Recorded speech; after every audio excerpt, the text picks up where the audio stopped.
chaque fois, d'ailleurs, la responsabilité de l'Allemagne est mise en cause. On va y arriver peut-être tout de suite, d'ailleurs. Oui, Marie-France Carreau. Évidemment, je n'ai pas un raisonnement d'économiste, mais j'essaie d'avoir un raisonnement politique. Vous avez, dans un livre ancien, exprimé la difficulté de voir les événements tels qu'ils sont. Vous parlez à Edgar Morin, là. Oui, et non pas tel qu'on voudrait qu'ils soient. Alors, dans ces mécanismes que vous décrivez comme étant une succession d'erreurs, est-ce que tout simplement il n'y a pas une autre logique que la nôtre, que celle que nous affirmons? Pourquoi pas? Après tout, il faut se souvenir que c'est l'Allemagne qui a demandé la monnaie unique. On nous serine le contraire, mais c'est faux.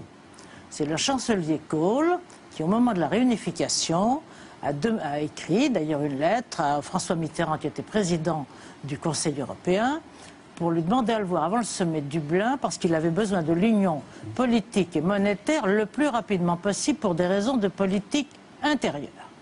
Bon. Et on est tout de même amené à se demander quelles étaient les raisons.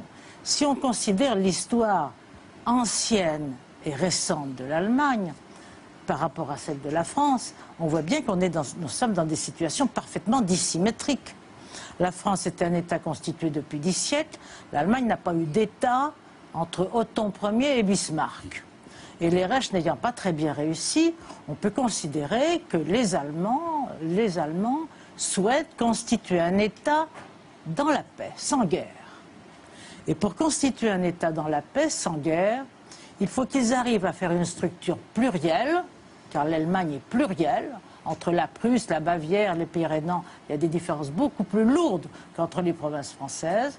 Il faut que cette structure soit plurielle, il faut qu'il y ait un élément structurant. On peut imaginer que la structure plurielle, c'est celle de l'Europe fédérale, et que l'élément structurant, c'est la monnaie unique. Et ils ont fait tout ça pour eux, quoi. Ils ont fait tout ça pour une Europe qui comporte les pays qui correspondent, en gros, à l'espace historique de la Germanie. C'est-à-dire avec... non, ne souriez pas, c'est pas absurde. Hein, je ne considère pas du tout que c'est absurde, je l'écoute avec attention. Je ne crois pas que ce soit absurde. Je crois qu'en fait, d'ailleurs, au moment où l'euro a été créé, on a abandonné le marque, mais ça valait bien un petit sacrifice, hein, d'avoir la chose sans le nom.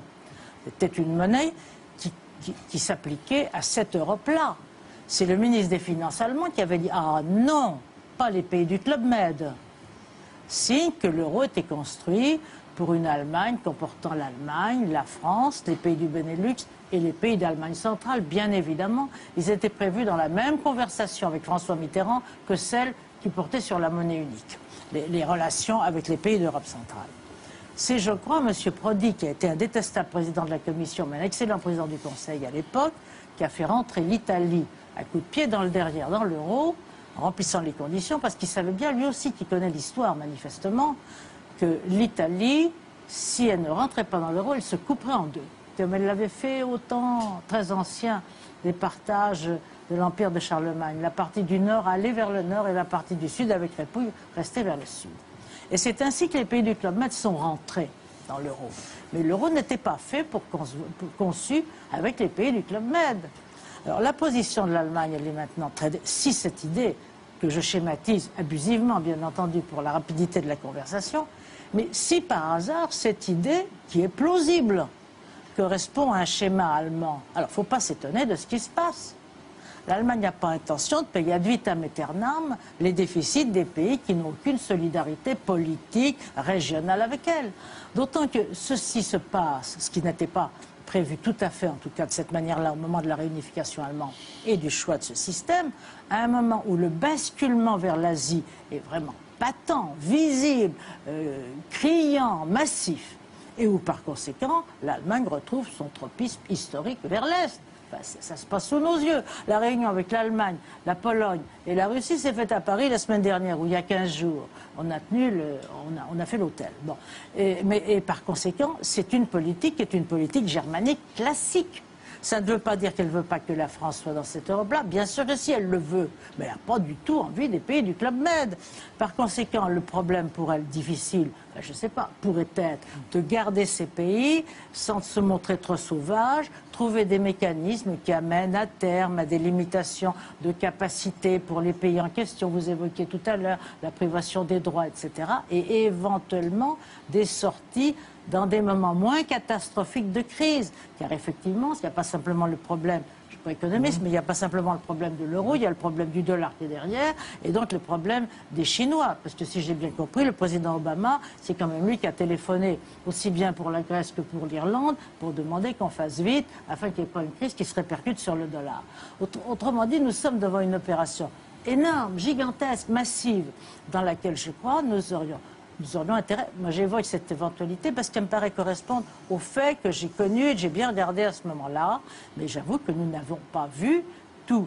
Et d'autre part, ce qui gêne beaucoup la France dans cette situation-là, pardonnez-moi, je ne fais pas de point capable, c'est un problème juridique que je n'avais pas vu. L'Allemagne veut être souveraine. Elle se fait souveraine. La Cour de Karlsruhe, qui est garante de la souveraineté allemande, le dit expressément dans toute une série d'arrêts.